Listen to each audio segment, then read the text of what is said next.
Yes, hello people, I believe you're doing great and I welcome and appreciate your presence in Cuckoo's Study Lab. In an ever-changing global politics and intensifying great power rivalry, our hard-edged realpolitik, formulating a rational foreign policy, avoiding sleepwalking into the riddle of bloc or chem politics, and maintaining an effective presence in the established and establishing multilateral institutions are some of the ways available at the convenience of nation-states to further their national interests and ensure sustainable growth rates. In this connection and in the backdrop of preceding proposition, our today's sitting deals comprehensively with Pakistan's formal request to join BRICS. BRICS basically is an acronym of Brazil,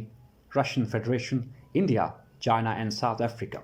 Besides, we will cover such areas in this sitting as brief account of the BRICS as an organization, or rather as a rising organization, mushrooming influence of this organization at global level, importance of BRICS, and why should Pakistan join it at the very earliest. Furthermore, prospects available at Pakistan's disposal, challenges confronting Pakistan in this pattern, and finally, we will render certain measures as to how should Pakistan navigate the roadblocks and bottlenecks, formulate commensurate policies to address the concerns of the founding members, and become a responsible member of the BRICS.